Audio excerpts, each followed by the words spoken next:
Shalom, peuple de Dieu. Nous vous saluons encore ce dimanche matin dans le nom tout suffisant du Seigneur Jésus-Christ. Et nous considérons ceci comme un réel privilège, le fait que nous soyons encore devant vous pour vous parler de la part de l'Éternel.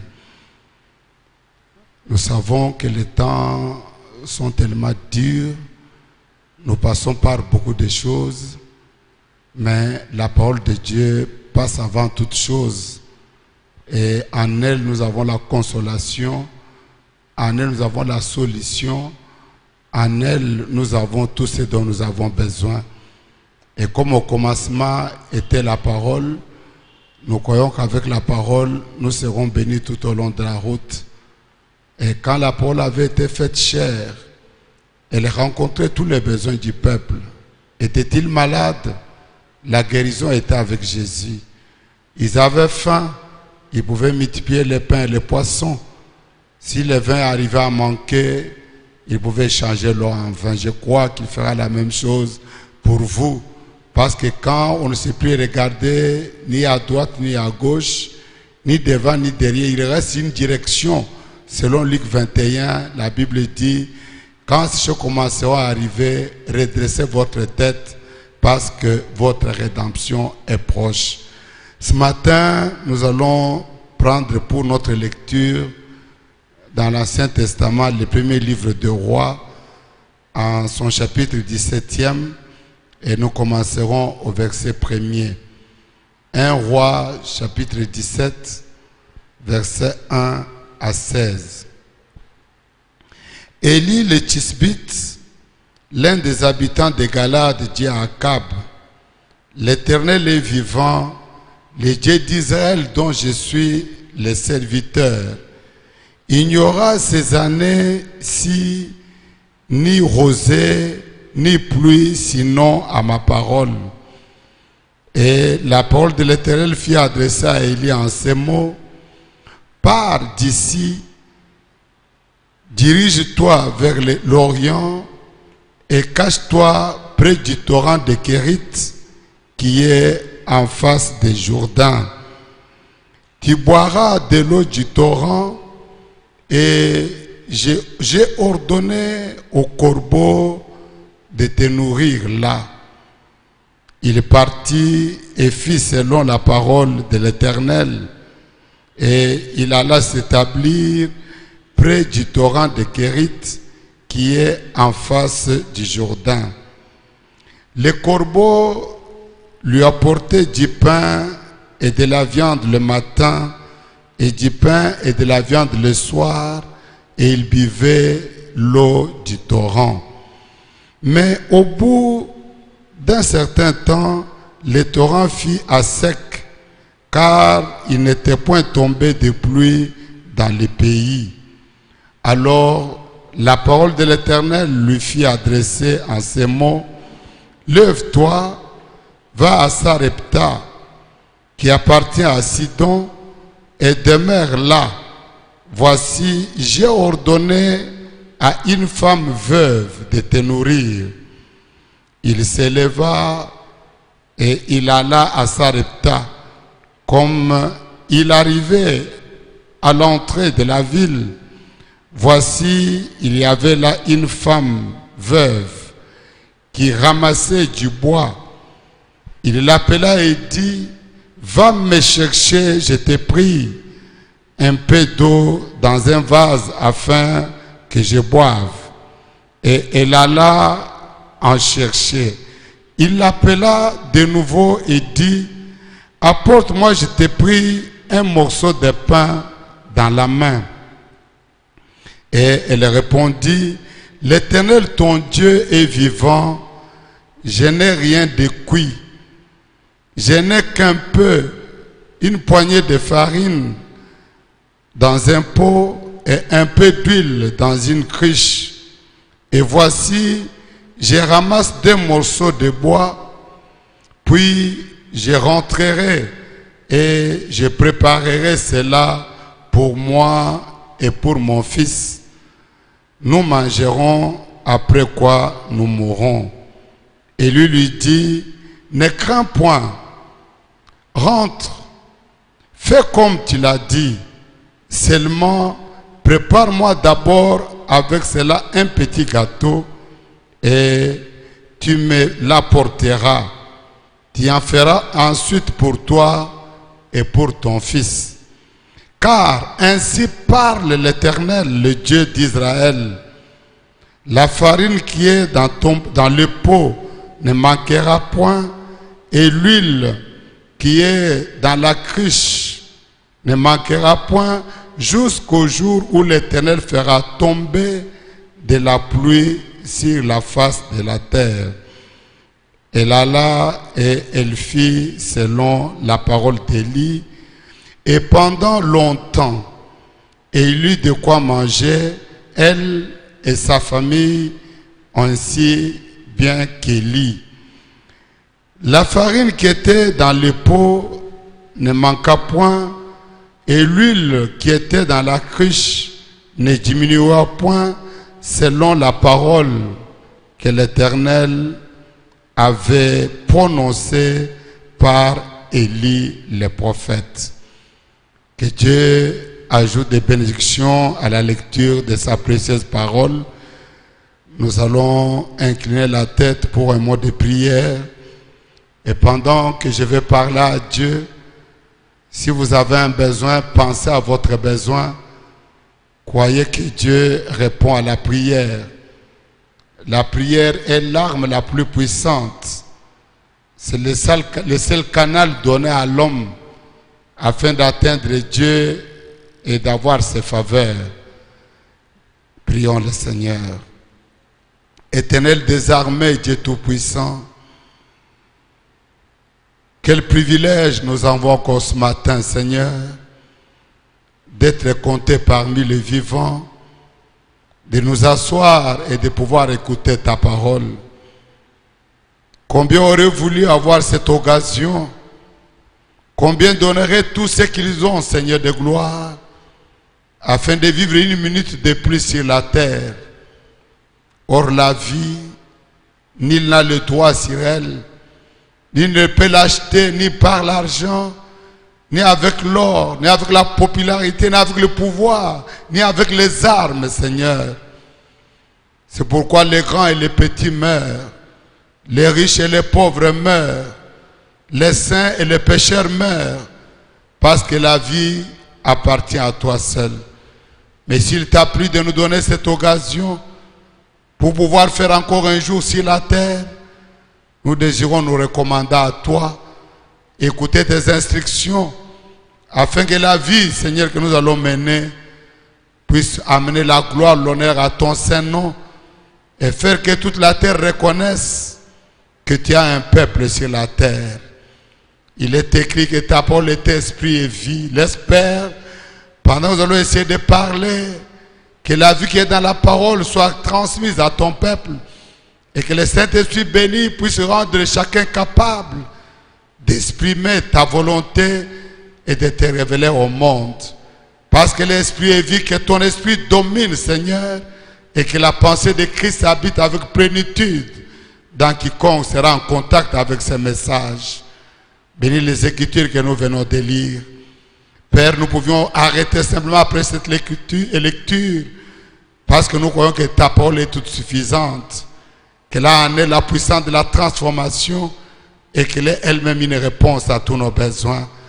Mais Père, parce qu'il nous est permis de parler, laisse que notre bouche soit circoncis, le cœur de chaque auditeur soit circoncis, nos oreilles soient circoncis, et que pendant que nous allons parler, Seigneur, ce ne soit pas l'homme parlant à ses frères et à ses sœurs, mais que le Dieu Tout-Puissant lui-même, qui a dit dans ta parole, celui qui vous écoute m'écoute, celui qui vous reçoit me reçoit, que tu accomplis cette parole, Père, afin que tes enfants t'écoutent, pour être changés s'ils ont des problèmes, avoir des solutions, s'ils sont malades, être guéris, s'ils sont en difficulté, être sauvés, être secourus, Seigneur. Je me soumets à toi, afin que ton esprit me oigne, au point où je serai capable de me mettre entièrement de côté et de te laisser toute la place. Parle toi-même à ton peuple, Seigneur, et rencontre nos besoins.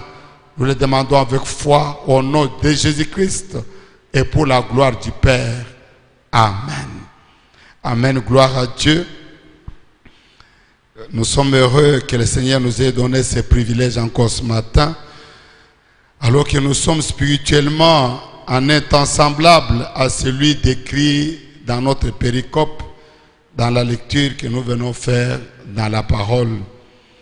Une grande famine est aujourd'hui sur la terre, une famine qui secoue tous les peuples.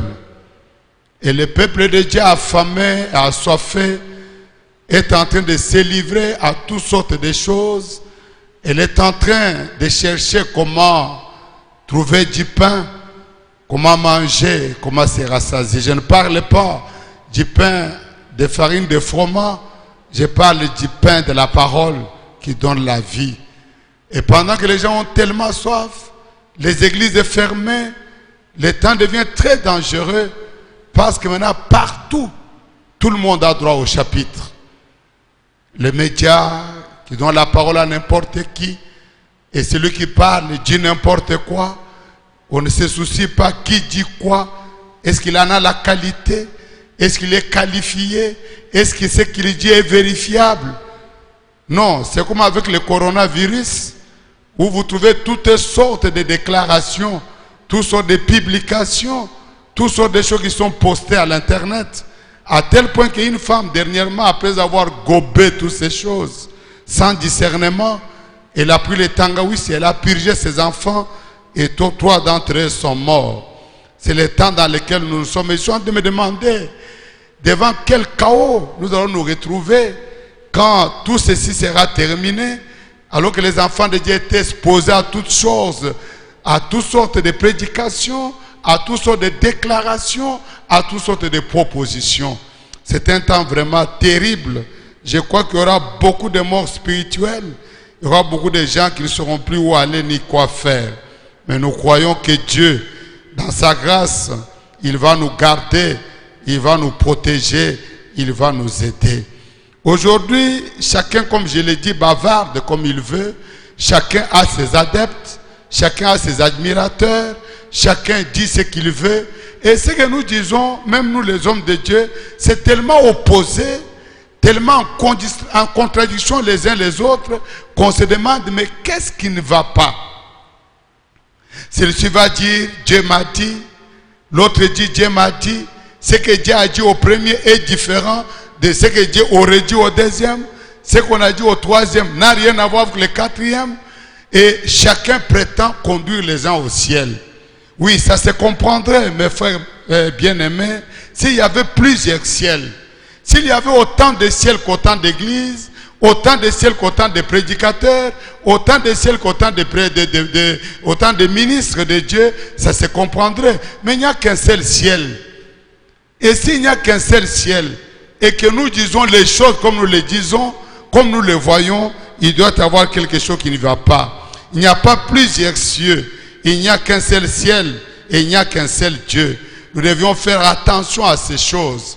C'est pourquoi la Bible nous prévient ici, dans Jérémie chapitre 23. Je vais les lire à partir du verset 16. Jérémie 23 à partir du verset 16. Ainsi parle l'Éternel des armées. N'écoutez pas les paroles des prophètes qui vous prophétisent. Ils vous entraînent à des choses de néant. Ils disent des visions de leur cœur et non ce qui vient de la bouche de l'Éternel. Ils disent à ceux qui me méprisent, suivez bien, parce que je vais donner un commentaire là-dessus, disant à ceux qui me méprisent, l'Éternel a dit, vous aurez la paix. Et ils disent à tous ceux qui suivent le penchant de leur cœur, il ne vous arrivera aucun mal. Quelle chose terrible aujourd'hui. Dieu est en train de se plaindre, il voyait ces jours. Il dit, n'écoutez pas vos prophètes. Ils prophétisent des mensonges. Ils disent à ceux qui me méprisent, soyez en paix, il ne vous arrivera rien. Minimiser quelqu'un ne signifie pas simplement le regarder avec dédain, ne signifie pas l'injurier, Mais quand vous ne tenez pas compte de ces paroles, vous les méprisez. Quand quelqu'un accepte qu'une femme se coupe les cheveux, alors que la parole de Dieu est claire, que la femme doit garder les cheveux longs, et celui qui soutient ça, et la femme qui se fait couper les cheveux, ils sont en train de mépriser Dieu. Quand la Bible déclare, je ne permets pas à la femme de prêcher, ni d'avoir autorité sur l'homme. Quand quelqu'un laisse la femme monter du haut de sa chair prêcher, et la femme qui prêche, et l'homme qui la laisse prêcher, il méprise Dieu. Cela signifie qu'il ne considère pas la parole de Dieu, il ne donne pas de la valeur à la parole de Dieu. Quand les gens vivent en amour libre, sans être mariés, je suis très d'accord avec les témoins de Jéhovah sur ce point. Ils disent les relations sexuelles sont seulement réservées aux mariés. Quelqu'un qui n'est pas marié, il doit vivre comme Paul. Et la Bible dit dans 1 Corinthiens 7, c'est lui qui manque de continence. C'est lui qui ne peut plus vivre seul qu'il se marie. C'est la seule solution. Il n'y a pas d'autre réponse. Il n'y a pas avoir de petites amis ici, des petits copains. Non, ça ne résout pas les problèmes. Là, c'est vivre dans le péché. Et une personne comme ça méprise Dieu qui avait donné cette solution-là, cette ouverture. Quand Dieu dit, une femme qui porte les habits d'homme est en abomination à l'Éternel. Une femme en pantalon, elle méprise Dieu. Une femme en culotte, elle méprise Dieu. Et Dieu dit, les prophètes qui vous encouragent à faire ces choses-là, ils sont des menteurs. Quand ils vous disent qu'aucun mal ne vous arrive, non, ça va vous arriver.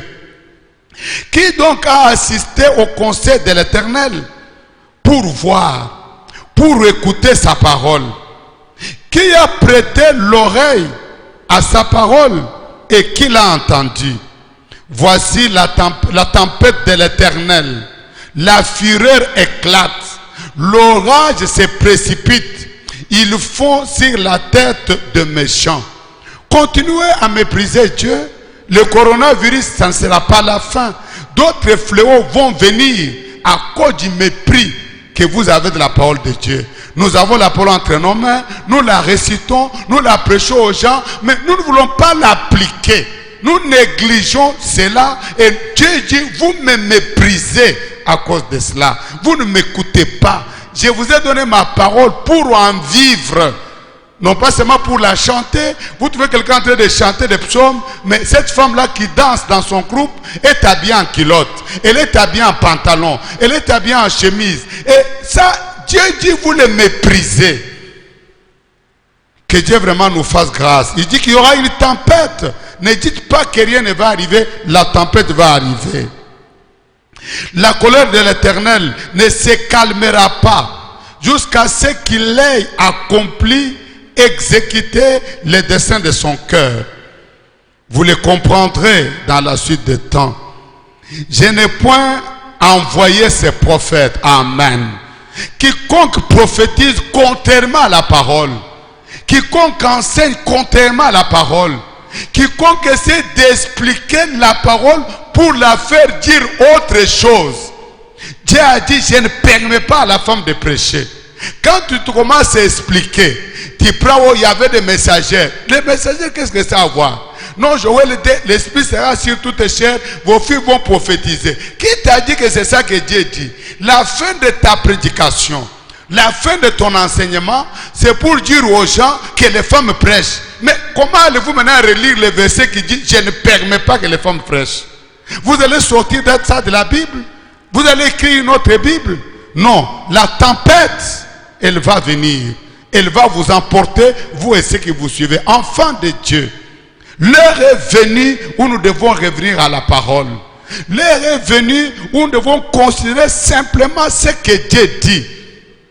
Aujourd'hui, vous trouvez un homme devant les autres en train de prêcher avec 12 femmes. Mais ce n'est pas possible. Si déjà avec des femmes, c'est un problème.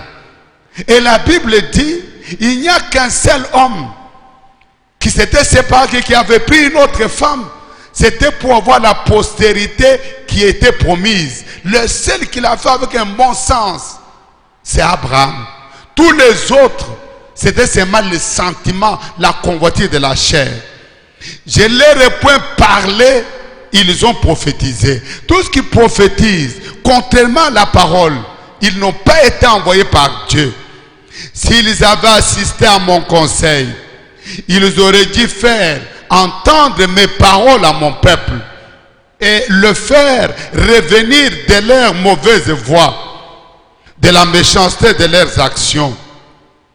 Ne suis-je un Dieu que de près, dit l'Éternel, et ne suis-je pas aussi un Dieu de loin?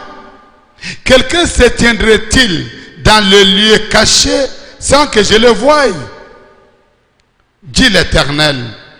Ne remplis-je pas, moi, le ciel et la terre, dit l'Éternel?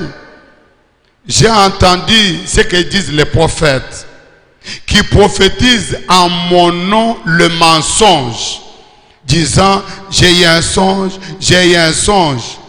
Jusqu'à quand ces prophètes veulent-ils prophétiser le mensonge, prophétiser la tromperie de leur cœur? Ils pensent faire oublier mon nom à mon peuple par les songes que chacun d'eux raconte à son prochain. Nous voyons ici Dieu en train de se plaindre qu'il y avait des faux prophètes, des gens qui prophétisaient au nom de Dieu, alors que Dieu ne les avait pas envoyés. Et Dieu dit il y aura une tempête qui va secouer toutes ces personnes-là. Le texte que nous avons lu ce matin dans 1 Roi 17 correspond très exactement avec l'époque dans laquelle nous sommes en train de vivre. La Bible dit qu'il y avait une très grande famine en ce moment-là. Et au temps d'Élie, c'était tellement terrible au point où Dieu était devenu minoritaire.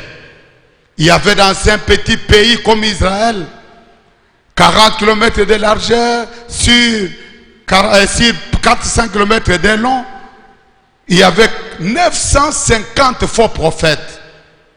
400 prophètes de Baal, 450 prophètes d'Astarté, contre un seul prophète qui était pour l'Éternel. C'était une situation terrible, une situation qu'on ne pouvait pas voir. On entendait seulement les faux prophètes. Ils avaient une grande considération parmi le peuple. Ils mangeaient à la table de Jézabel. Ils vivaient dans la maison du roi. Ils étaient ses conseillers, ils étaient ses consultants. Et pendant ce temps-là, il y avait un grand trouble maintenant au milieu du peuple. Il y avait l'idolâtrie qui s'était installée et le peuple ne savait plus à quoi se confier et qui suivre. Qui est Dieu? Est-ce Elohim, Jéhovah, le Dieu de notre père Abraham, ou Baal, le Dieu d'Astarté et le Dieu de Baal? Qui était le vrai Dieu? Il y avait un vrai problème. Alléluia. C'est à ce moment-là qu'il y a eu un homme qui est sorti de la forêt. Un homme du nom d'Élie le Tisbite. Il est venu, il est apparu chez le roi Akab. Et il lui a dit, il n'y aura ni pluie ni rosée 3 ans et demi, sinon à ma parole. La parole s'est répandue partout en Israël. 3 ans et demi, où il n'y aura ni pluie ni rosée, ça sera quel genre de vie? Le lendemain, il n'y avait aucune rosée sur la pelouse. Il n'y a pas eu de pluie. Une semaine, 1 mois, une année, 2 ans, 3 ans. Non, les hommes étaient devenus maigres.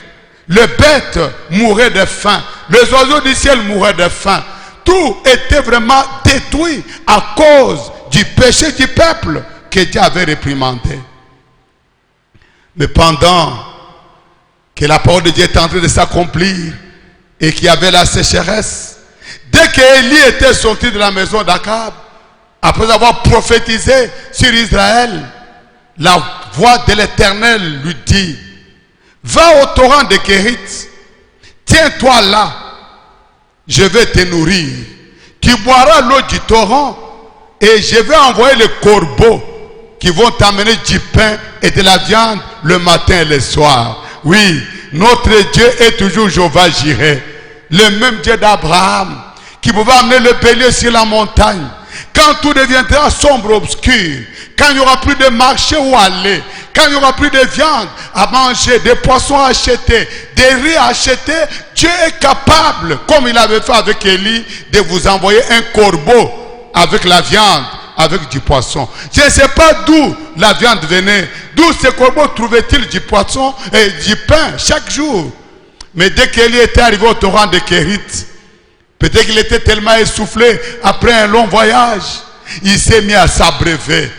Pendant qu'il buvait, il est revenu s'asseoir sur une pierre. Je peux voir un corbeau venir, tenant du pain et une viande qui était en train encore de fumer, la graisse était encore de bouger, les épices étaient là sentant dans tous les sens. Oh, le vieux Élie, pendant que les bébés mouraient de faim, pendant que les vierges mouraient de faim, pendant que les hommes qui étaient dans la ville mouraient de faim, pendant que le roi n'avait pas à manger, Dieu prenait soin de son peuple. Non, ce qui compte aux yeux de Dieu, c'est l'obéissance à sa parole. Il faut que tu connaisses sa volonté et que tu soumettes. Amen. Peuple de Dieu, la grande chose qui peut t'arriver dans la vie, c'est de rencontrer Dieu et de te mettre derrière lui et de vivre de sa parole. Élie était là, il mangeait. En ville là-bas, les gens mouraient. À la campagne, les bêtes mouraient. Les oiseaux tombaient du ciel. Ils n'avaient plus à manger. Pas de grains, pas d'eau, il n'y avait rien. Oh, après une longue période, la Bible dit, le torrent s'est mis à sécher. Oh, je vais vous communiquer un secret. La Bible dit, ne vous inquiétez de rien. Quel est ce principe divin? Quand une porte se met à se fermer, vous devez toujours vous dire, si vous êtes dans la volonté de Dieu, qu'une porte plus glorieuse que celle qui vient de se fermer va s'ouvrir. J'ai dit, quand une porte se ferme, une porte plus glorieuse est sur le point de s'ouvrir. C'est ça le principe de Dieu. Quand le torrent s'est mis à sécher, la parole de Dieu fut adressée de nouveau à Élie le Tishbite. Il dit, va à Sarepta. J'ai préparé une veuve pour te nourrir. Nourri par le corbeau, maintenant il va être nourri par des hommes. Une femme, une veuve préparée pour le nourrir. Au lieu qu'il ne mange que de la viande, chez la veuve, il pouvait avoir droit au poisson, il pouvait avoir droit aux légumes, il pouvait manger la tomate, il pouvait manger la salade. Alléluia!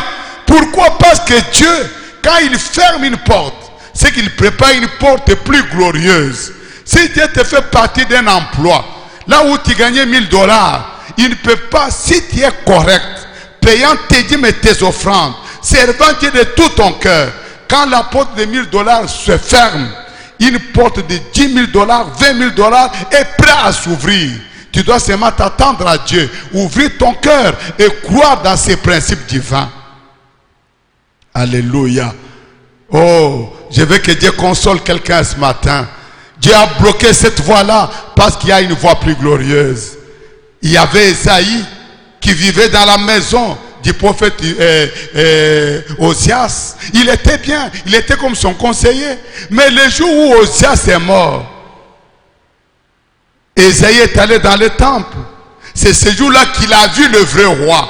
Quelque chose qu'il n'avait jamais vu auparavant. Les cieux se sont ouverts. Pendant qu'il était dans le temple, il a vu Jéhovah assis sur un trône très élevé, le pan de sa robe recouvrant tout le temple. Et il a crié, malheur à moi. Non, ça il ne l'avait jamais fait auparavant. Il se croyait juste. Il fallait qu'Osias soit ôté du chemin. Quand une porte se ferme, au lieu de vous plaindre, au lieu de chercher qui est sorcier, qui t'a ensorcelé, qui t'a envoûté, tourne le regard vers Dieu. Il y a une porte plus glorieuse qui s'ouvre. Amen. Je peux voir Élie commencer à marcher. Il a marché. Il arrive dans la ville de Sarepta. Il voit une femme qui revenait de la forêt avec des bois sur ses épaules. Il s'est mis à suivre cette femme derrière. Il suit cette femme, il suit cette femme, il suit cette femme, il suit cette femme. Paf, ils arrivent devant une porte. La porte avait un bâton qui servait de portail. Et la femme soulève le bâton et Élie élève la voix. Il dit, madame, donne-moi à boire. La femme se retourne et le regarde. Avec toute cette sécheresse, il n'y avait plus rien. L'eau était devenue une denrée rare. Le peu d'eau que j'ai, non, le Dieu Tout-Puissant, il veut que tout ce que tu as, tu le partages avec quelqu'un. Quand tu donnes ce que tu as, c'est là que Dieu peut ouvrir la porte et faire pour toi de grandes choses. La femme s'est mise d'accord. Elle a commencé à se déplacer pour aller chercher de l'eau. Et la voix encore parler. Il lui dit, maman, pas simplement de l'eau. Amène-moi de l'eau, mais aussi prépare-moi un gâteau. Amène-moi un pain. Amène-moi de l'eau. Oh là, la femme ne veut plus se contenir. Elle dit, non, comment je vais le faire? Il me reste seulement un peu de farine, un peu d'huile. Si je vais là, c'est pour, je suis allé préparer, chercher ces deux morceaux de bois, c'est pour préparer un gâteau, le dernier, alors le tout dernier, pour mon fils et pour moi-même. Nous allons manger ce gâteau-là, après nous allons mourir. Élie dit, c'est bien, fais comme tu l'as dit, mais premièrement, prépare-moi un gâteau. Oh, il y a aussi là un principe. Cherchez premièrement le royaume des cieux et sa justice, et tout le reste vous sera donné par-dessus tout. Il ne faut pas donner au Dieu les superflus. Il ne faut pas donner à Dieu les miettes. Il ne faut pas donner à Dieu ce que vous n'avez pas à faire avec. Non, donnez à Dieu le meilleur. Donnez à Dieu quelque chose qui vous coûte, qui vous fait mal. Soyez comme Abraham. Avec son fils unique sur la montagne, il a soulevé sa main, il voulait égorger Isaac pour obéir à la parole. C'est là que l'ange lui a retenu et qu'il a vu le bélier et que Dieu lui a dit, Abraham, parce que tu as fait cela, parce que tu as été capable de poser un tel acte et tu étais prêt à sacrifier ton fils unique, Abraham, je te bénirai, je bénirai ta descendance. D'ailleurs, ta postérité possédera la porte de ses ennemis. Je t'ai donné, oh my.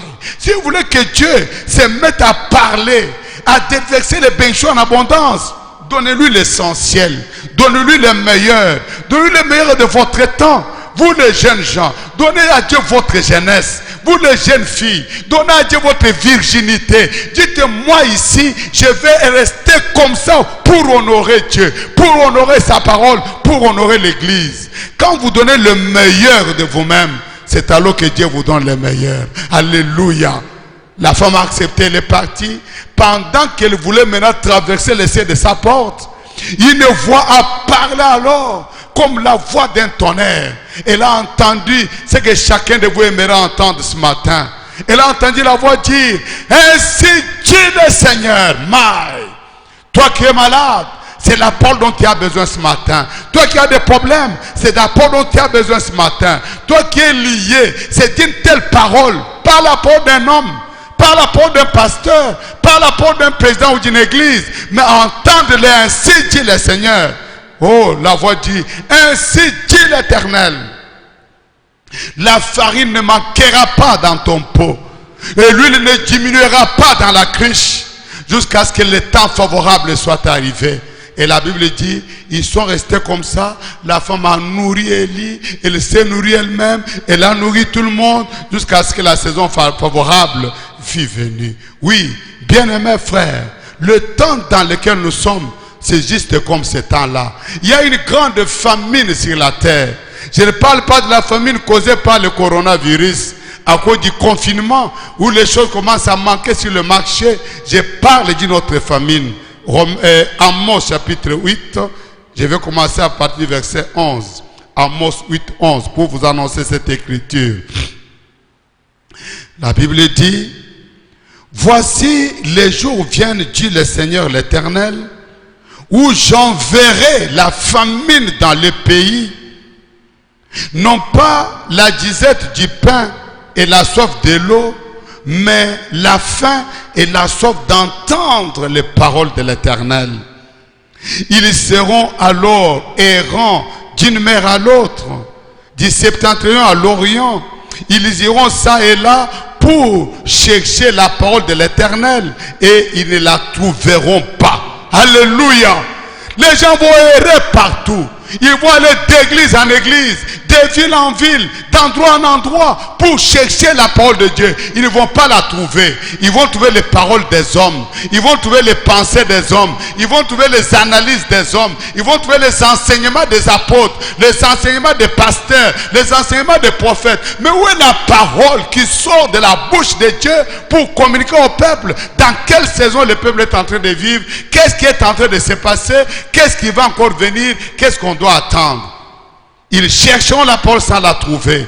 Verset 13. Et en ce jour-là, les belles jeunes filles et les jeunes hommes mourront de soif. Qui trouvons-nous aujourd'hui dans les églises? Des très jolies filles, elles sont dans les églises. Des beaux gars, ils sont dans les églises. Pourquoi? En train de chercher Dieu. Mais où est Dieu? La parole n'est plus là. Il n'y a que des histoires qu'on raconte, des trucs qui sont montés pour faire de l'argent. Ils jurent par le péché de Samarie. Et ils disent, vive ton Dieu Dan, vive la voix de Beersheba, mais ils tomberont et ne se relèveront pas. Voilà pourquoi, bien-aimés frères et sœurs, en ce dimanche matin, je désire vous parler sur le sujet la nourriture spirituelle au temps convenable et où et comment la trouver. À cause de la faim, à cause de la famine, à cause pendant que les autres meurent, il y a Élie quelque part avec la veuve de Sérepta en train de manger, en train de boire, en train de chanter pendant que les autres crient. Ils n'ont pas de quoi manger, ils n'ont pas de paroles. Les gens sont fatigués des histoires qu'on raconte, de corbeaux et de renards du haut de la chair. Mais il y a la parole de Dieu, il y a la nourriture. Elle était dans la maison de la veuve de Sérepta, une veuve, une femme sans valeur, une femme pouvait être déconsidérée. C'est là qu'il y avait la parole, c'est là qu'il y avait la nourriture spirituelle au temps convenable. Comment et où la recevoir? Notre inspiration sera l'histoire se répète. Amen. Bien-aimés frères et sœurs, alors que la Bible nous enseigne qu'il y a un temps pour toutes choses, un temps pour mourir, un temps pour naître, un temps pour chanter, un temps pour pleurer, un temps pour manger, un temps pour jeûner. Il y a un temps pour toutes choses, même dans la nature comme ça. Tu ne peux pas aujourd'hui venir avec les champignons, le vendre aux gens. Ils vont l'acheter comme ce n'est pas la saison. Il y a la saison des mangues, il y a la saison des oranges, il y a la saison des mandarines, il y a la saison des pamplemousses, il y a la saison des safou, il y a la saison d'arachide, il y a la saison de pistache. Il y a des saisons pour toutes les choses. Mais quand nous revenons à nous, peuple de Dieu, nous remarquons qu'il y a quelque chose qui nous échappe. Cette période ici, c'est un temps particulier. Le coronavirus a pratiquement mobilisé toutes les forces. Tout est mobilisé. En ce temps ici, les politiques ne parlent que de coronavirus. Les économistes ne parlent que de coronavirus. La culture, le musicien, le théâtre, tout ça, on parle de coronavirus. Dans le monde des finances, on ne parle que de ça. Mais à l'église, vous trouvez qu'il y a quelque chose qui échappe aux prédicateurs. Vous trouvez que les gens continuent à parler, à dire des choses. Vous dites, mais est-ce qu'il comprend que pendant cette saison ici, si la saison, c'est la saison de labourer, toi tu ne peux pas aller semer, ce n'est pas la saison de semer. Quand la saison de semer commence, ce n'est pas le temps de la récolte. Il y a un temps pour toutes les choses. Enfants de Dieu, vous devez écouter la parole de Dieu au temps convenable. La parole qui correspond avec la saison, qui correspond avec le temps. Mais aujourd'hui, non. Moi, je crois dans l'évangile de la prospérité. Je crois cela. Je prêche cela. Mais est-ce qu'aujourd'hui, c'est le temps de prêcher ça? Oh, Dieu va vous bénir et vous deviendrez riche. Et Dieu va... Est-ce que c'est le temps maintenant? Oh, donnez $1000, vous allez voir ce que Dieu va faire. Est-ce que c'est le temps? Je vais vous lire dans la Bible. Je prends Jérémie toujours ce matin. La nourriture spirituelle au temps convenable. L'abondance. Les gens prêchent, ils promettent des choses. Mais à quoi cela sert-il pendant que nous bavardons? Je prends Jérémie 45. Oh my. La Bible dit, je commence au verset 1er. La parole que Jérémie le prophète adressa à Baruch, fils de Nérija, lorsqu'il écrivit dans un livre ces paroles sous la direction de Jérémie, la 4e année de Joachim, fils de Josias, roi de Juda, il dit: ainsi parle l'Éternel, le Dieu d'Israël, sur toi, Baruch. Tu dis: malheur à moi, car l'Éternel ajoute le chagrin à ma douleur. Je m'épuise en soupirant et je ne trouve pas de repos. Dis-lui, ainsi parle l'Éternel. Voici ce que j'ai battu, je le détruirai.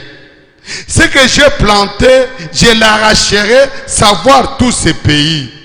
Et toi, rechercherais-tu de grandes choses? Ne les recherche pas, car voici, je vais faire venir le malheur sur toute chair, dit l'Éternel. Amen.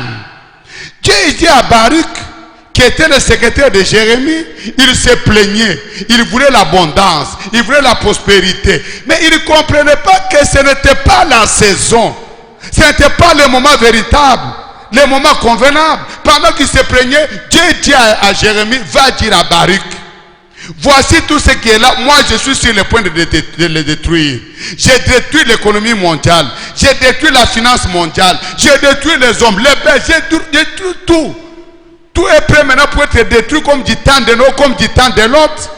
Je vous envoie le coronavirus pour vous réveiller, vous ramener à moi. Vous êtes là, au lieu de me ramener le peuple, vous voulez renseigner la prospérité. Est-ce que c'est le temps de prêcher la prospérité? Il dit, tout ce qui est là, moi je vais le détruire. Ne recherche pas les grandes choses. Amen. Et je te donnerai ta vie pour butin dans tous les lieux où tu iras. Amen. Ne recherche pas de grandes choses. Pendant ce temps, accroche-toi à l'Éternel. Tourne-toi vers Dieu. Élève ton âme jusque dans sa présence. Fais-lui plaisir. Donne-lui ton temps. Pendant que tu es confiné, lis la parole. Prie. Pense au bien. Pense à la gloire de Dieu. Pense à ton avenir. Et Dieu dit, dans tous les lieux où tu iras. Amen. Que tu sois au village, que tu sois en ville, que tu sois en voyage, que tu sois à Kinshasa, que tu sois à Bandundu, Dieu promet qu'il va te donner ta vie pour butin. Le coronavirus ne t'atteindra pas parce que Dieu a promis de te donner la vie pour le butin. Je prophétise la même chose. Que toi qui es en train de m'écouter maintenant, si ces démons t'avaient déjà atteint, je les détruis au nom de Jésus-Christ et je l'éloigne de toi. Parce que Dieu promet qu'il va te donner ta vie comme butin. Reçois ta vie comme butin au nom de Jésus-Christ. Au-dessus du coronavirus, au-dessus du sida, au-dessus de la malaria, au-dessus de tous les maux, reçois ta vie comme butin selon la promesse de Dieu. Amen. Gloire à Dieu. Prenons Marc chapitre 8. La nourriture spirituelle au temps convenable. Paragraphe 34. Puis, ayant appelé la foule avec ses disciples, il leur dit, si quelqu'un veut venir après moi, qu'il renonce à lui-même, qu'il se charge de sa croix et qu'il me suive. Car celui qui voudra sauver sa vie la perdra, mais celui qui perdra sa vie à cause de moi et de la bonne nouvelle la sauvera. Et que sert-il à un homme de gagner tout le monde s'il perd son âme? Que donnerait un homme en échange de son âme? Qu'est-ce qu'un homme peut donner en échange de son âme? Car quiconque aura honte de moi et de mes paroles au milieu de ces générations adultères et pécheresses, le Fils de l'homme aura aussi honte de lui quand il reviendra dans la gloire de son Père avec les saints anges. Oui, trop de bruit aujourd'hui, trop de déclarations. Où sont, vous regardez, si vous remarquez bien mes frères et sœurs, vous remarquerez que même la flamme a commencé à s'éteindre.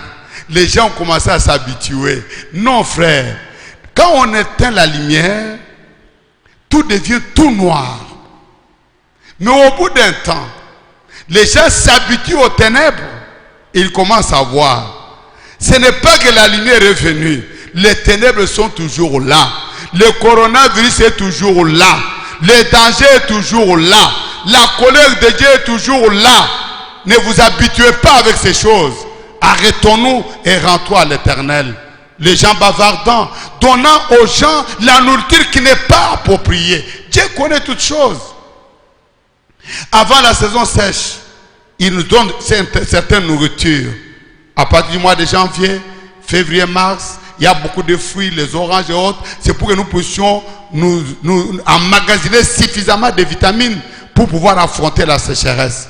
Donner la nourriture au temps convenable. Le frère Branham nous raconte l'histoire qu'il avait lu dans un livre. Laissez-moi partager avec vous, ça avec vous ce matin. Il avait lu dans un petit livre qu'il y avait un jour dans un poulailler beaucoup de poules qui s'étaient rassemblées. Pendant que les poules étaient rassemblées, quelque chose arriva. Un petit coq monta sur une caisse et il commença à tenir un discours. Oh, il était très joli. Ses plumes étaient vraiment très lisses. Il portait des petites lunettes.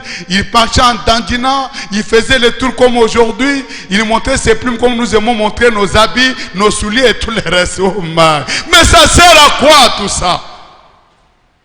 Pendant que le petit coq était là, en train de parler, il dit aux poules, oh, vous les poules de ce poulailler, nous venons de faire de grandes recherches. Nous avons trouvé dans un coin une vitamine. Quand vous allez la prendre, bientôt vous aurez de très jolies plumes. Nous serons différents au-dessus de toutes les poules de tous les autres poulaillers. Pendant là, les poules étaient contentes. Oh, c'était un chéri. Ah, il parlait. Oh, quel homme. Il est merveilleux. Ils étaient contents comme vous êtes contents des fois en entendant des bêtises. Des choses qui n'ont rien à voir avec Dieu. Et on les dit au nom de Dieu. Pendant que le groupe là était très content, il y a une autre poule. Un autre coq plutôt, qui était très loin dans un coin reculé du poulailler. Il venait de capter une nouvelle à la radio. Il est venu en courant. Il a bousculé les gars qui étaient là. Tout le monde a dit non, laissez-le parler. Il est intelligent. Il dit ça n'a rien à voir. Le petit coq a sauté sur la boîte. Il commence à dire, je viens de suivre une nouvelle à la radio. Le prix du poulet a été multiplié par 10. Je vous assure, demain, nous serons tous à l'abattoir. À quoi cela nous servira d'avoir de jolies plumes? Parce que demain, comme on a multiplié le prix par 10, nous tous demain on va nous tuer. À quoi nous servira notre argent, nos jolis habits, nos jolies maisons, tout ce que nous sommes en train de vous promettre, toutes ces illusions que nous vous vendons, car on ne sait pas ce qui peut arriver d'un moment à l'autre. La Bible ne dit-elle pas clairement que nous devons rechercher premièrement le royaume des cieux? Être certain de notre salut, être certain que nous avons rencontré Dieu, être certain que nous vivons de sa parole. Alors il a dit, le reste va venir par s'il croit. Quelle est la nourriture convenable en cette heure où le monde connaît une pandémie sans précédent? Ne devions-nous pas en ce jour ici nous arrêter et nous interroger? Nous arrêter et regarder au Créateur et lui demander, Éternel, en quoi t'avons-nous offensé? Y a-t-il quelque chose que nous devions faire que nous n'avons pas fait? Ou quelque chose que nous ne devions pas faire que nous avons fait? Éternel, que veux-tu que nous fassions? Quelle offrande doit-on t'offrir pour apaiser ta colère? C'est le moment où on devrait arrêter tout le reste et regarder réellement à Dieu avec sincérité, pleurant, comme la Bible le dit, le sacrificateur pleurant entre l'autel, entre le paradis et l'autel. Non, Père, révèle-nous ta volonté. Quel est le programme? Nous devons être comme autant de Phinéas. La colère de Dieu s'est abattue sur Israël. Les gens ne savaient plus ce qu'il fallait faire. Les gens étaient morts nombreux à cause du péché des Baal-Péor. Pendant que Moïse était là, tout le monde ne savait plus où aller ni quoi faire. On a vu un enfant d'Israël passer avec une femme moabite, ce qui était la cause des problèmes, ce qui avait amené la mort parmi les gens. On le voit passer avec une femme et il va dans une tente pour aller coucher avec elle. Frères et sœurs, nous continuons à faire les choses même qui ont mis Dieu en colère. Nous continuons à avoir les mêmes comportements pour lesquels il en a assez de nous. Nous continuons à faire des choses pour lesquelles Dieu a rejeté la terre. Il a autorisé au coronavirus de venir. Non, il faut que quelque chose arrête cela. Oh, il y a eu un garçon du nom de Phinéas. Il s'est levé. Il a pris sa lance Il est entré dans cette tente-là. Il a trouvé le garçon au-dessus de la fille. Oh, pendant qu'elle se réjouissait, les yeux fermés, il a soulevé son épée, il a piqué ça, traversé l'homme et la femme d'un seul coup. Et ils sont tous morts. La Bible dit au même moment, la colère de Dieu s'arrêta. Nous avons besoin de quelque chose, d'un geste qui arrêtera la colère de Dieu. Oh, je reviens à mon texte. Alors Akab, comme il y avait une famine terrible, tout le monde se plaignait, les gens mouraient, il y avait des cadavres et des animaux partout, le bétail était exterminé, les poulaillers étaient vides. Akab dit non, on doit chercher Élie. On doit commencer à le chercher, je ne vais pas aller dans les détails. Un jour, Élie est apparu. Il s'est trouvé avec Akab. Akab lui dit, est-ce toi qui troubles Israël? Élie dit non, ce n'est pas moi, c'est toi qui troubles Israël. Tu as amené l'idolâtrie dans ce pays à cause de ta femme. Il n'y a plus de place pour le vrai Dieu. Il n'y a plus de place pour la parole. Il n'y a plus de place pour le message. Tout est devenu sens dessous à cause de toi, Akab. Il dit demain, amène-moi tout le peuple au mont Carmel, ainsi que tes 950 prophètes qui sont dans ta maison, les 400 prophètes de Baal et les 450 prophètes d'Astarté. Amenez-le-moi à la montagne, et moi je viendrai aussi, et nous verrons qui est Dieu. Oh, la démonstration du mont Carmel, la confrontation entre Satan et Dieu.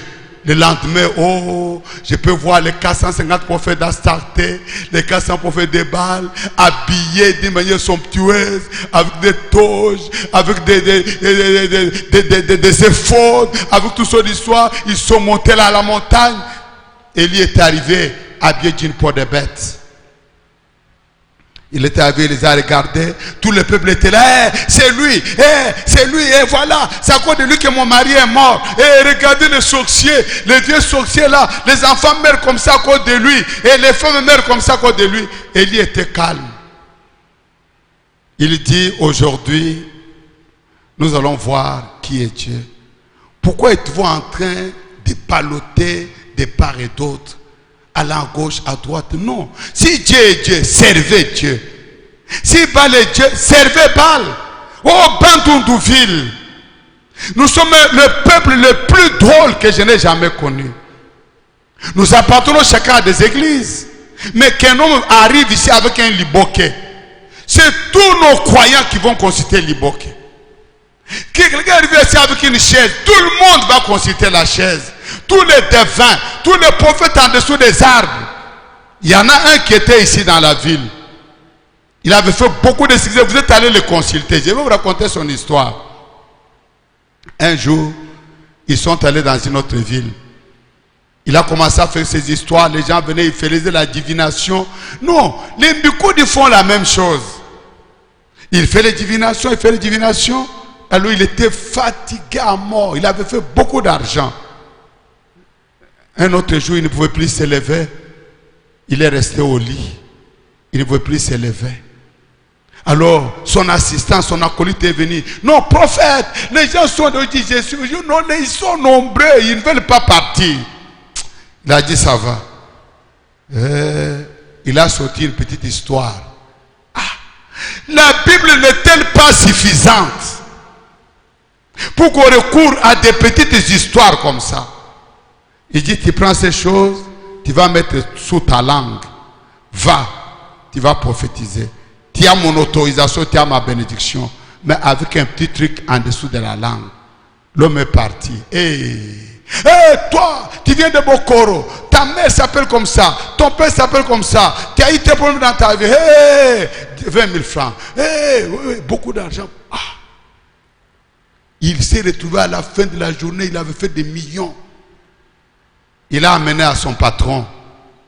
Le patron a récupéré l'argent. Il lui a donné 20 000 francs. Il dit, quoi? Tout cet argent, il me donne 20 000 francs. Comme il n'avait pas réclamé son truc là qu'il lui avait donné, la nuit, pendant que le prophète dormait, l'acolyte, il a fui. Le prophète s'est retrouvé le matin, sans son acolyte, sans son Dieu. Pas son Dieu, c'était cette histoire-là. il a fui la ville. Le garçon est allé, il a commencé à faire les mêmes choses dans beaucoup d'endroits. Je vous raconte ce que les magiciens, là, vous l'appelez prophète, mais un magicien, s'il allait raconter à une de mes brebis, on dit, hey, comment, toi, mon cher, moi, nous sommes allés, ton ami, tu vois le garçon là, il a volé mon truc avec lequel je faisais les miracles. Je lui avais donné pour m'aider, il est parti avec. Il a retrouvé l'autre aussi. Il lui dit, ah, comment, maintenant toi, tu deviens puissant, on a plus que ton maître. Il dit, ah, il ne peut même plus rien faire. La chose avec laquelle il faisait cela, moi je l'ai prise. Non. Ils sont allés au Mont Carmel. Élie est venu avec la peau de brebis. Il dit maintenant, on ne va pas amener de l'essence ni du pétrole sur le Mont Carmel. Je ne veux pas que quelqu'un y amène du feu. Allons-y simplement. Et ils sont arrivés, il dit, donnez-nous des taureaux. Akab a pourvu à des taureaux. Il dit, vous, comme vous êtes nombreux, prenez en premier les taureaux. Invoquez Baal, invoquez Astarté, voyons comment il va vous répondre. Parce que celui qui va répondre par le feu, il sera le vrai Dieu. Ils ont crié depuis le matin. Ils ont sauté, ils ont crié jusqu'à 12 heures, rien n'arrivait. Ils ont commencé à se faire des incisions sur le corps, rien n'arrivait. Et il dit non, criez très fort. Peut-être qu'il dort. Il pourra se réveiller et vous écouter. Peut-être qu'il est en voyage. Non, persévérez, soyez forts. Ils ont pleuré. Comme aujourd'hui, on garde les gens dans des permanences. Des années. Ils ne vont pas travailler. Ils sont là. Finalement, les filles reviennent de permanence avec les poitrines comme si elles étaient en train d'allaiter. Et non, les toilettes de permanence sont remplies de fœtus. Frère, arrêtez ces choses-là. Où est-ce que vous trouvez ça dans la Bible? C'est dans quel passage de l'Écriture? Que Dieu nous fasse grâce. Ils ont crié. À l'heure de l'offrande du soir. Amen. Élie se lève et dit, arrêtez. Je crois que les choses ne peuvent pas marcher de cette manière. C'est mon tour maintenant. Il dit au peuple, approchez-vous de moi. Le peuple a quitté l'autel de Baal. Ils sont venus autour d'Élie. Élie n'a pas commencé par invoquer l'Éternel. Priez, non, frère, nous devons prier. Vous priez quoi? Vous priez comment? Vous priez où? Élie n'a pas commencé à prier. Ça, c'est le système de Baal et d'Astarté. Vous voyez, il dit, prions le Seigneur. Paf, il commence à prier et il commence à parler en langue. Non. Il a commencé par rétablir l'autel. Il a remis les 12 pierres représentant les 12 tribus d'Israël. Il a mis ça en place. L'autel de Dieu qui était renversé, il a rétabli l'autel comme je suis en train de le faire. Après il a pris le taureau, il a mis au-dessus. Il dit mettez de l'eau, on a mis de l'eau, mettez de l'eau, on a mis de l'eau, mettez de l'eau 3 fois. Quand ils ont mis de l'eau comme ça, Élie a élevé la main, il a dit, Dieu d'Abraham, Dieu d'Isaac. Remarquez, il n'a pas dit Dieu de Jacob, parce que Jacob signifie le supplanteur, le menteur. Dieu d'Abraham, Dieu d'Isaac, Dieu d'Israël. Aujourd'hui qu'on sache que toi c'est le Dieu et que je suis ton serviteur. Réponds-moi. Avant que sa main ne baisse, le feu est descendu du ciel et il a brûlé tous les sacrifices. Oui, frères et sœurs. Et après la pluie est revenue. Comment la pluie est revenue? Quand il a fait descendre le feu, plus rien ne pouvait plus se faire. Tout le monde était là en train de regarder les sacrifices consumés. Il a déjà attrapé les 950 prophètes. On les a attrapés, il les a égorgés. Après, il a quitté la nouvelle état là où était Jézabel. Jézabel a envoyé une équipe pour venir tuer Élie. Dites à Élie, ce qu'il a fait là, non, il va en payer de sa vie. Élie a fui. Je ne vais pas entrer dans toutes ces choses. Maintenant, Élie, il va à la montagne. Il avait prophétisé, mais celui qui avait fermé les ciels, il fallait qu'il l'ouvre à nouveau. Il fallait le feu, d'accord. Mais nous n'avons pas besoin de feu seulement. Le feu nous a prouvé qu'il était le vrai Dieu. Mais amène-nous de l'eau. La pluie. Il a prié 6 fois. Il a envoyé son serviteur pour aller voir. À l'Orient, il n'y avait rien. Oh, la 7e fois, il a envoyé l'homme vu disant, je vois quelque chose comme une petite tache, un petit nuage. Il dit, allez dire à Akab qu'il scelle son âne et qu'il rentre vite Parce que j'entends une abondante pluie. Et la pluie est venue. Alléluia. Il n'y avait que celui qui avait amené la pandémie, qui savait comment et quand il fallait la retirer. Il fallait que ce soit Élie, en complicité avec son Dieu, son patron, qui lui avait dit maintenant va maudire Israël. C'était lui, au travers de Dieu, qui pouvait de nouveau enlever la pandémie. Aujourd'hui, beaucoup de choses sont là. Mais personne ne comprend comment les choses sont venues à être celles qu'elles sont. Pour ramener les choses à l'ordre, il faut que Dieu seul intervienne. Et je vais vous dire ce matin que depuis que le coronavirus a commencé, depuis le début de cette pandémie, nous sommes venus ici vous annoncer des choses. Nous avons parlé d'un homme, un seul. J'ai attendu qu'on vienne m'apporter les livres, les preuves des autres personnes, d'autres prophètes à qui Dieu avait fait voir qu'il y aura ces choses. Qu'il y aura des maladies fabriquées dans des laboratoires, qu'il y aura des virus, qu'il y aura des bactéries. J'attends, personne n'arrive, personne ne bouge, tout le monde a la bouche fermée. Mais il n'y a que cet homme-là, à qui Dieu avait révélé ça, qui peut nous montrer comment nous pouvons nous en sortir. Comment voulez-vous que Baal et Astarté enlèvent la malédiction que Dieu avait placée sur Israël? Il fallait simplement Élie. Il fallait simplement Jéhovah, le Dieu d'Israël, qui devrait savoir comment les choses allaient se passer. Il avait été promis qu'il viendrait un tel homme sur la terre avant le jour de l'Éternel. Avant ce jour grand redoutable, Dieu avait prévu qu'il y aura un homme qui va avertir le peuple afin que le peuple ne tombe pas sous la malédiction. C'est cet homme-là que j'essaie de vous présenter ce matin. Allez avec moi dans Malachie chapitre 4. La Bible dit, Malachie 4, verset 1er, car voici le jour vient, ardent comme une fourneuse. Tous les hautains et tous les méchants seront comme du chaume. Le jour qui vient les embrasera, dit l'Éternel des armées. Il ne laissera ni racine ni rameau. Mais pour vous qui craignez mon nom, amen, s'élèvera le soleil de la justice et la guérison sera sous ses ailes. Vous sortirez et vous sauterez comme le veau d'une étable et vous foulerez le méchant, car ils seront comme de la cendre sous la plante de vos pieds. Au jour que je prépare, dit l'Éternel des armées.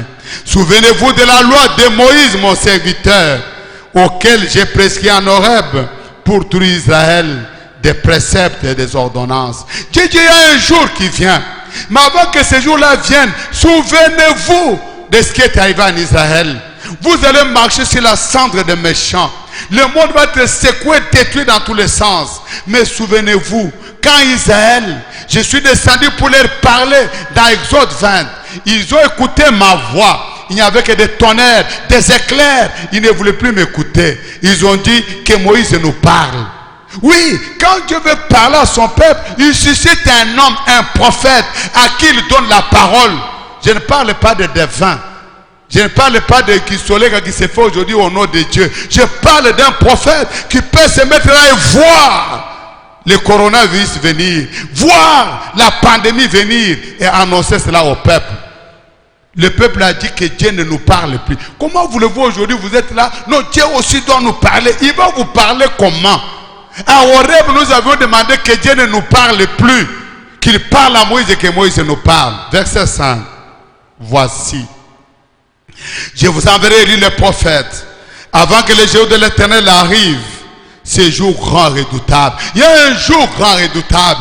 Le jour de l'Éternel. Lisez dans Symphonie. La Bible dit, malheur à vous qui désirez le jour de l'Éternel. Qu'attendez-vous du jour de l'Éternel? Ça sera un jour sans lumière. Ça sera un jour terrible où celui qui va fuir il fuit les crocodiles dans les eaux. Il vient à la maison, il met sa main sur la tente, la vipère descend pour les tuer. Il fuit la vipère, il y a le lion qui l'attend. Ça sera un jour terrible. Avant que ce jour-là n'arrive, il y aura Élie les prophètes. Je vais vous envoyer les prophètes. Il ramènera le cœur des pères à leurs enfants et le cœur des enfants à leurs pères, de peur que je ne vienne frapper le pays d'interdit. Oui, afin que Dieu ne frappe pas le pays d'interdit. Afin que les gens ne soient pas surpris par les autres fléaux qui vont venir, que nous allons vous annoncer dans les prochains enseignements, pour que vous soyez équipés, que vous sachiez qu'après le coronavirus, qu'est-ce qui va venir, qu'est-ce qui va encore venir, mais la fin sera comment. Mais pour que vous ne soyez pas surpris par le feu qui va descendre et consumer toute chair, qui va faire que tous les grands ici qui vivent dans la magie, dans l'occultisme, dans le vol, dans le mensonge, ils ravissent les femmes d'autrui, ils couchent avec les enfants d'autrui, ils se permettent n'importe quoi, ils pillent, ils volent. Tout ça, c'est très bien, mais il y a un jour qui attend. Votre jour, la Bible, je le lis dans Malachie 4. Il y aura un jour où vous serez réduits en cendres.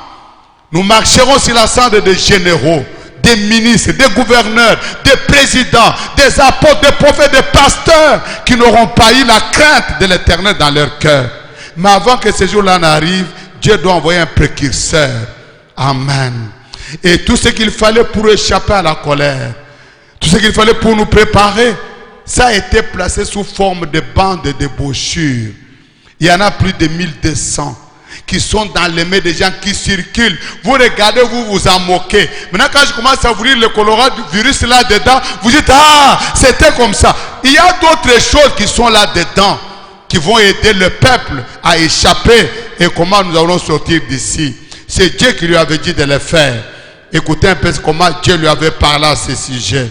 Je prends le message, la sagesse contre la foi.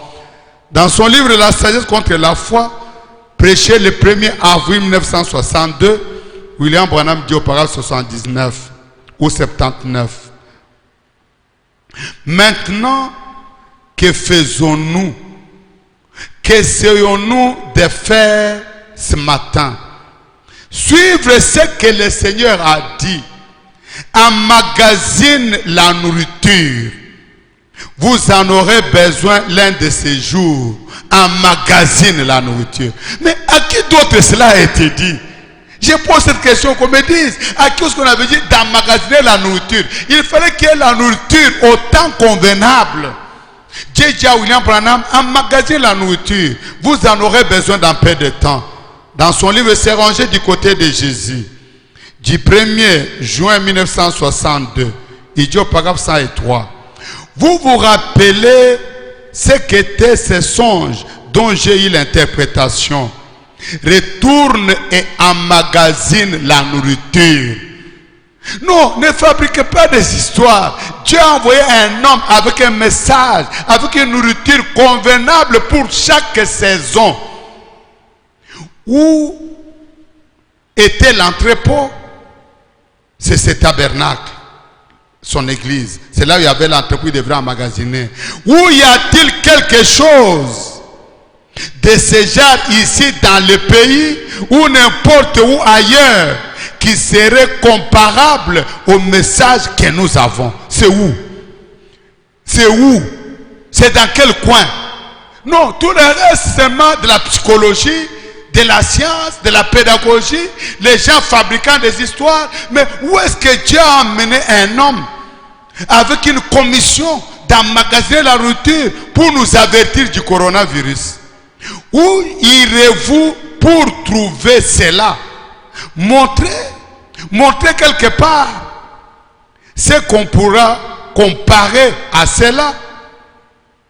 Si vous embrassez les credos dénominationnels, vous allez carrément vous éloigner du nom du Seigneur Jésus-Christ. Vous allez carrément vous éloigner de ces autres choses. Voyez-vous? Et c'est ici que la nourriture a été emmagasinée. Pas ailleurs. La nourriture, la volonté de Dieu pour cet âge. Nous préférons entendre parler d'Élie, de Moïse, de Jérémie, d'Ézéchiel. Nous oublions que c'était des hommes à qui Dieu s'est adressé. Et quand ils ont pris ce que Dieu leur a dit pour le communiquer au peuple, il y a eu l'opposition. Il y a eu des gens qui ne voulaient pas de ça. Même quand Moïse parlait, il y avait Dathan et Corée qui disaient non, Dieu ne parle pas qu'à Moïse, il nous parle à nous aussi. Non, Papa, avant que ce jour n'arrive, il y a un homme à qui Dieu a parlé. Je prends son livre, Monsieur, est-ce le signe de la fin? Du 30 décembre 1962, 30 décembre 62, Monsieur, est-ce le signe de la fin? Il dit au paragraphe 65. J'ai poursuivi cette vision et il y avait un bâtiment un peu long. Alors une voix me dit, vous vous rappelez tous de ceci? Ou beaucoup parmi vous? Une voix me dit, amène de la nourriture à l'intérieur.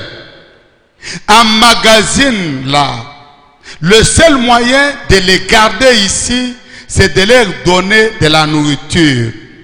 J'avais amené dans des grands tonneaux tout plein de plus belles carottes et les plus beaux légumes que j'ai jamais vus. Dieu lui a dit de pouvoir emmagasiner la nourriture. Et il s'est mis à emmagasiner la nourriture. Comment l'a-t-il fait? Je prends Christ et le mystère de Dieu révélé. Prêché le 28 juillet 63, paragraphe 5. Et une fois, il n'y a pas longtemps, lorsque tu as montré en vision ce petit tabernacle, tu disais concernant la nourriture à emmagasiner qu'il viendra un temps où on en aura tout à fait besoin. Lorsque nous avons vu Frère Sotman et Frère Wood se prêt à traverser pour un autre pays, mais tu as dit, pour le moment, emmagasine cette nourriture ici. Seigneur, c'est avec révérence que j'ai essayé de le faire. Bien-aimés frères et sœurs, Dieu a donné cet ordre à cet homme. Il lui a parlé et il a emmagasiné de la nourriture, des prédications et des prédications, plus de 1300 prédications enregistrées, où Dieu communiquait sa volonté et sa pensée. Et c'est là où nous avons découvert ce qui est arrivé en ce jour et ce qui adviendra quand les endroits comme ceci seront fermés. Cette église deviendra un entrepôt. Mais à ce moment-là, nous aurons déjà quitté la terre. J'ai étudié, frères et sœurs, j'ai étudié les sciences, j'ai étudié la théologie, j'ai lu et je possède des livres de grands hommes dans le monde religieux aujourd'hui. J'ai animé, assisté à beaucoup de conférences même au niveau international. Mais laissez-moi vous dire qu'il n'y a rien de comparable au message de Frère Branham. Il n'y en a pas. Des petits bruits dans des coins, des petits bruits dans la télé, des petits bruits sur la rue dans l'église. Il n'y a rien de comparable. Parmi les grands hommes de science, vous les trouvez limités. Il y a quelque chose de spécial, ce qui est arrivé dans cet âge. Mes frères bien-aimés, je vais vous dire quelque chose ce matin. De la même manière que Jean-Baptiste était la voix de Dieu qui criait dans le désert pour préparer la venue du Seigneur, en ces derniers jours, William Branham est la voix de Dieu qui crie, qui appelle le peuple à venir, à sortir de tout le bruit, de toutes les bêtises, des dénominations, à abandonner les credos et les dogmes, à venir suivre et servir le Dieu vivant. C'est la même chose qui est en train de s'accomplir. C'est même ce qu'a été sa commission. Quand Dieu l'a appelé, il lui a dit, je prends son livre absolu, prêché à Jeffersonville, le 30 décembre 1962, le matin.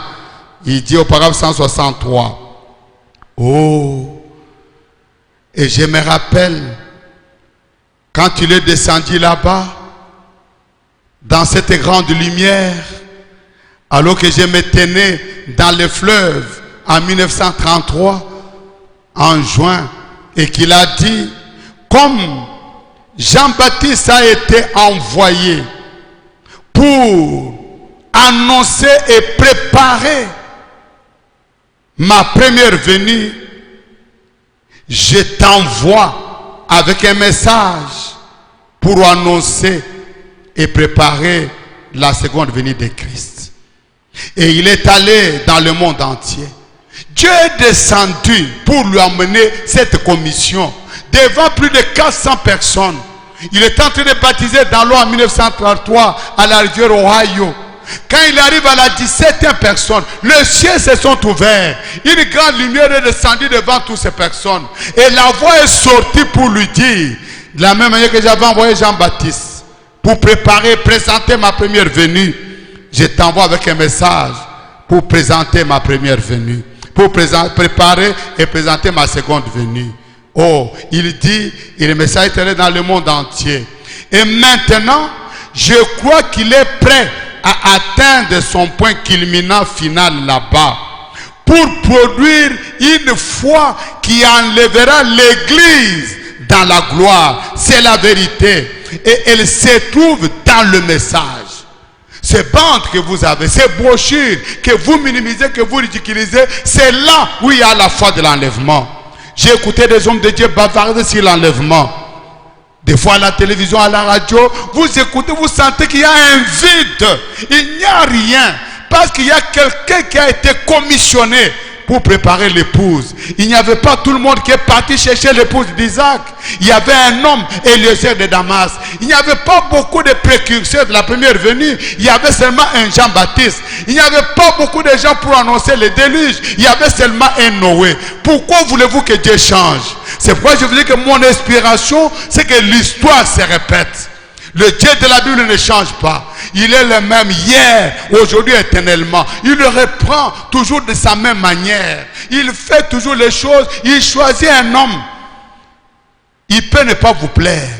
Il ne peut ne pas être de votre famille, de votre clan, de votre pays. Mais si c'est Dieu qui l'a envoyé, qui lui est redevable, tu le crois, tu es béni. Tu ne le crois pas, tu as des problèmes avec Dieu.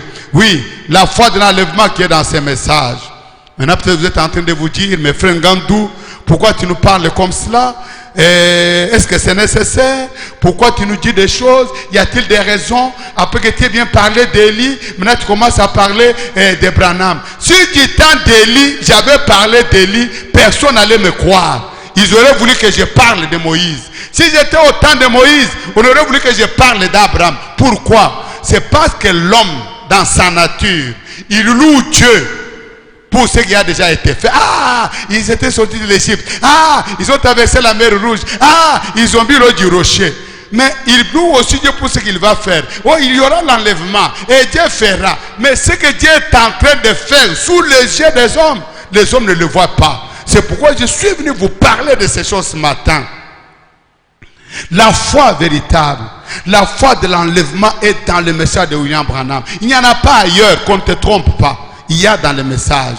Pourquoi? C'est parce que la foi véritable, qu'est-ce qu'elle est? C'est la capacité que Dieu donne à un homme de reconnaître la voix de Dieu quand la parole est en train de sortir de l'histoire, de la prophétie plutôt, pour passer à l'histoire. La prophétie était devant.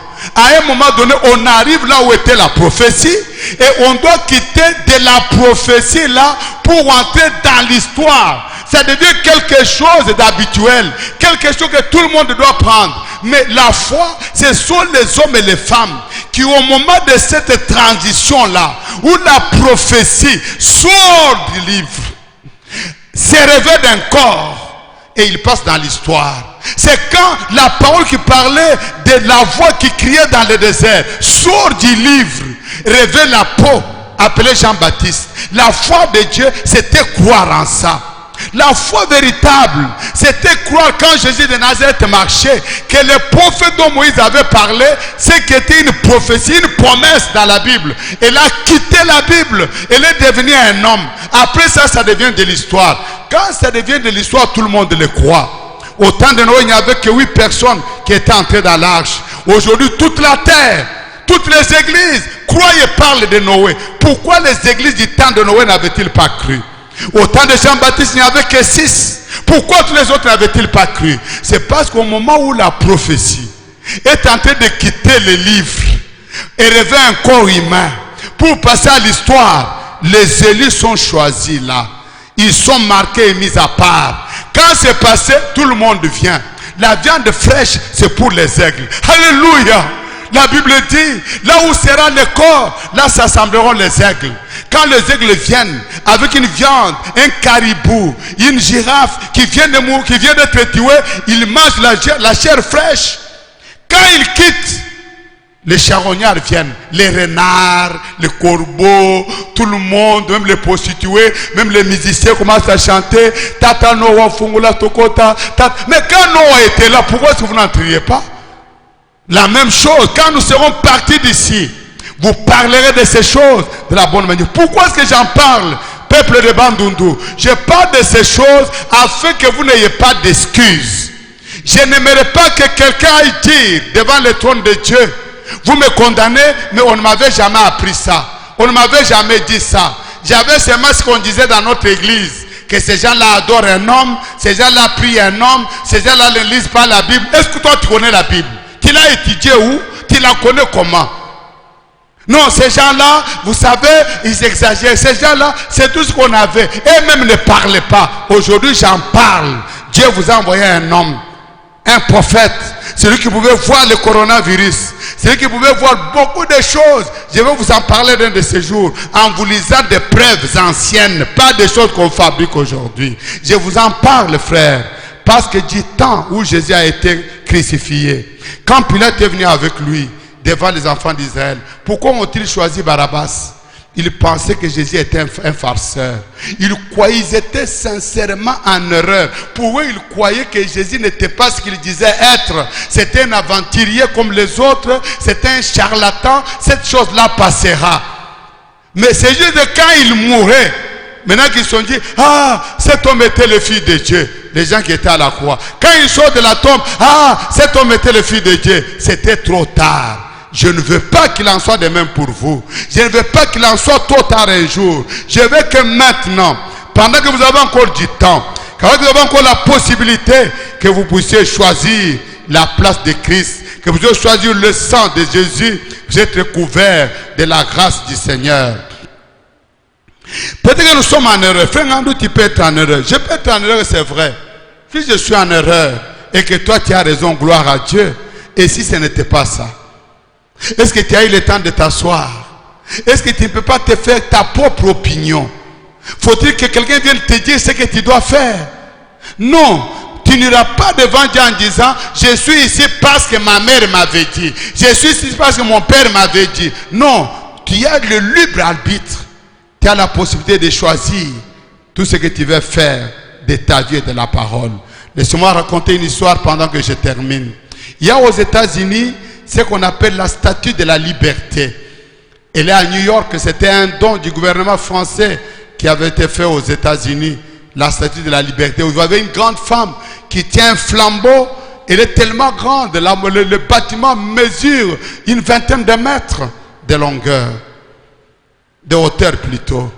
Alors un jour, William Branham est allé visiter cette statue-là. On y entre, on visite, il y a des pièces, on entre dans les bras. Et pendant qu'il est entré dans les bras, il est arrivé devant une fenêtre où il y avait une vitre. Pendant qu'il regardait dehors, il a vu un tas de petits oiseaux morts. Morts. Il s'était cogné contre lui, il était mort. Il dit, il ne comprend pas. Il a demandé au guide, qu'est-ce qui ne va pas avec ces petits oiseaux? Est-ce que tu les as empoisonnés? L'homme dit non. Mais pourquoi sont-ils morts? Il dit, oh, monsieur Branham, avant-hier, il y avait une grande tempête. Tout était noir tout autour. Il y avait des éclairs, il y avait des tonnerres. On ne savait plus où aller ni quoi faire. Alors de ces bras, de cette fenêtre, sort une lumière. C'est un phare. Les oiseaux que tu vois ici, pendant qu'ils étaient dans la tempête, comme nous le sommes aujourd'hui dans le monde, au milieu de vent, au milieu de troubles, ils ont vu cette lumière. Mais au lieu d'utiliser la lumière pour aller se cacher, trouver un refuge, ces oiseaux ont volé contre la lumière, essayant de l'éteindre. Ce qui ne peut pas être fait, ce qui ne pourra jamais arriver. Beaucoup d'hommes, dans tous les âges, ils ont volé contre la lumière de l'âge, la lumière de Dieu pour leur génération, mais ils ne sont jamais arrivés à éteindre cette lumière. Les gens de Noé n'ont pas éteint la lumière de Noé. Les gens de Lot n'ont pas éteint le message d'Abraham. Les gens du temps de Jésus n'ont pas éteint le message de Jésus. Les gens d'aujourd'hui ne peuvent pas éteindre ce message. Venez à la lumière. Venez vous réfugier. Venez trouver grâce sous le sang de l'agneau. Venez vous préparer pour rencontrer l'épouse. Vous parlez de Matthieu 25. J'écoutais un jour une femme qui bavardait sur ça. Ah, Matthieu 25, le Dieu vierge. Mais c'est un grand mystère. La Bible dit, le vierge là était là. Et au milieu de la nuit, elles étaient toutes endormies. Les vierges folles comme les vierges sages. Mais qui a dit, voici l'époux vient? Il y avait un homme qui lui ne dormait pas. Les surveillants de l'âge, le pasteur de l'âge, l'homme qui a les yeux ouverts, l'homme à qui Jésus est venu et il a parlé. L'homme là que tu suis, qui fait des déclarations, qu'est-ce que Dieu lui a dit? Il l'a rencontré où? Ils se sont dit quoi? Non, soyons sérieux. Respectons les vies des gens et nous aussi, soyons jaloux de nos âmes. Ne permettons pas à n'importe qui de venir toucher et jouer avec notre âme. Il y a une lumière. Venez vous réfugier. Venez trouver grâce sous les bras de l'Éternel. Et le Dieu Tout-Puissant vous fera miséricorde.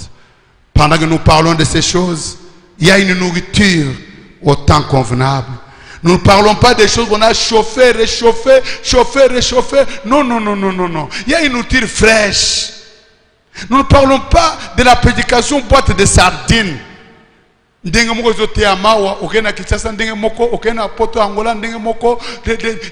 de sardines. Non, nous parlons du message de l'heure. La parole au temps convenable, qui répond, qui rencontre les problèmes aujourd'hui, les problèmes réels. L'homme qui ne dormait pas, l'homme qui avait l'œil ouvert et qui a vu Jésus commencer à descendre du ciel, qui a dit non, réveillez-vous, préparez vos lampes, voici l'époux vient, allez à sa rencontre. Il y a eu un homme dans cet âge.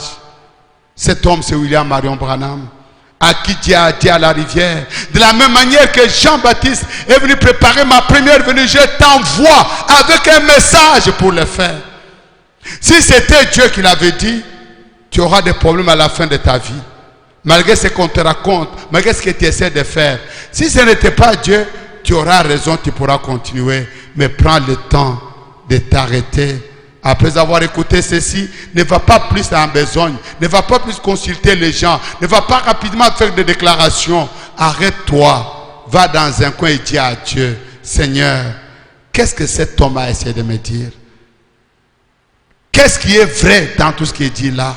Et c'est ça ton programme pour ce jour. Dieu a un programme, Dieu a un dessein, Dieu a un plan pour aujourd'hui. Et le plan, il le révèle à un homme qui doit faire les coins, faire la différence. Nous allons incliner la tête pendant maintenant que nous désirons prier. Je désire te parler à toi, mon frère et ma soeur. Quand toutes ces questions qui s'élèvent dans ton cœur, ne laisse pas un homme y répondre. N'essaie pas toi-même de te débrouiller pour trouver des solutions. C'est salut à un sauveur. Son nom, c'est le Seigneur Jésus-Christ. Il a dit qu'il ne mettra pas dehors quiconque viendra vers lui. Il a aussi dit quiconque a entendu le Père viendra à moi.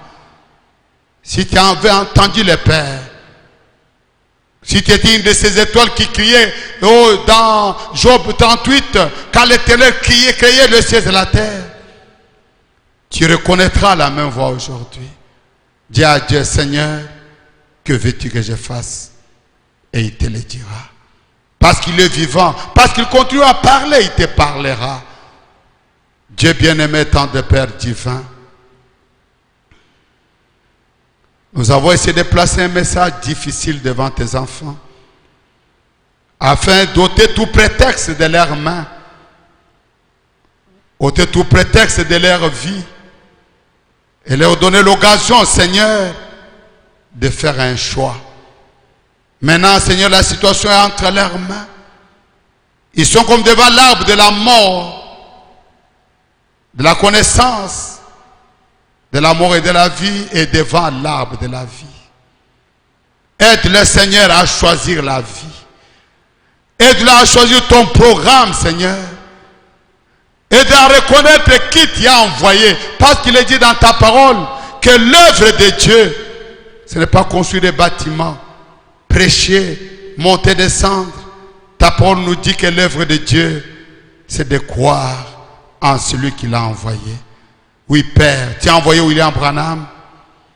Amène ton peuple à croire au travers de lui dans ce grand ministère de Jésus-Christ. Tu as dit, celui qui vous reçoit, me reçoit. Celui qui vous rejette, me rejette. Beaucoup de choses ont été dites. Beaucoup de mensonges, beaucoup de calomnies. Seigneur de gloire, les gens cherchaient à voir les gens derrière eux, à faire de l'argent, à être populaires, à empêcher les autres, comme la Bible dit, des pharisiens. Ils ont fermé la porte du royaume et même ne veulent pas entrer et ils empêchent à quiconque voudra entrer d'y entrer. Mais toi qui connais tes brebis, toi qui es descendu dans la fournaise pour Shadrach, Meshach, Abednego, tu es descendu dans la fosse au lion pour trouver Daniel, tu es descendu dans le poisson à la recherche de Jonas, tu es allé au puits de Sychar pour attendre la femme samaritaine. Je te prie, Père, d'atteindre chacun de tes enfants, de parler d'une manière tellement claire, tellement réelle, de donner la vie à ces messages, Seigneur, pour qu'ils ne puissent jamais plus les quitter, mon divin roi. Qu'ils soient mis dans une position telle qu'ils n'auront de paix que quand ils t'auront reconnu et reçu comme leur sauveur et leur Seigneur, toi le Dieu Tout-Puissant, toi le grand Dieu de la Bible. Merci pour ce moment, merci pour ta parole, merci pour l'opportunité, merci pour l'occasion, Seigneur. Donc les enfants suivront ces messages par le biais du média.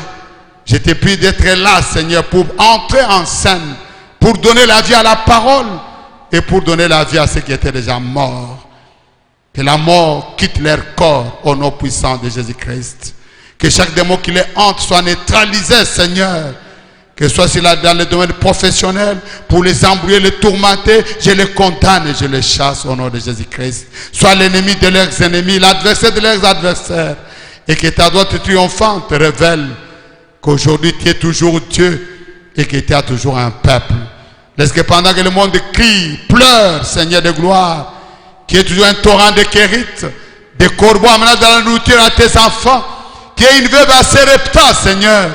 Oh, grand Jéhovah, jusqu'à ce que le temps sera terminé, qu'on n'entende pas dire de tes enfants qu'ils sont morts de faim, qu'ils sont morts de soif, qu'ils sont livrés à la mendicité ou quoi que ce soit. Oh, toi le Dieu de paradoxe, Jéhovah Jireh, lève-toi et pourvois à nos besoins, Seigneur. Révèle-toi à tout un chacun. Bénis notre pays et ses dirigeants. Bénis nos hommes de science. Aide-les dans leurs recherches. Protège tes enfants, ton peuple. Nous sommes comme des bêtes très naïfs. Mais oh Dieu, regarde au-delà de notre naïveté et préserve-nous la vie. Nous te faisons confiance dans le nom parfait de Jésus-Christ et pour sa gloire. Nous t'avons prié et cru qu'il en sera ainsi. Amen. Amen. Nous avons terminé. Que Dieu vous accorde sa grâce. Que les bénédictions de la croix vous précèdent partout où vous serez. Que la main de l'Éternel vous localise et vous fasse du bien. Que le même Dieu qui avait dirigé les pas d'Élie au torrent de Kérit et qui avait pourvu à l'eau, à la viande et au poisson, fasse la même chose pour vous. Quand le torrent de Kérit va commencer à s'assécher, qu'il prépare déjà une veuve pour vous nourrir. Mais au-delà de tout cela, le même Dieu qui a envoyé la manne du ciel et la caille soit votre partenaire. Qu'il vous bénisse et qu'il vous soutienne. Je déclare au nom de Jésus-Christ que Dieu vous a préservé la vie à cause de sa parole que vous avez entendue au milieu de toutes ces épreuves. Soyez bénis, nous nous retrouvons prochainement. Que Dieu vous accorde sa grâce au nom merveilleux de Jésus-Christ. Amen.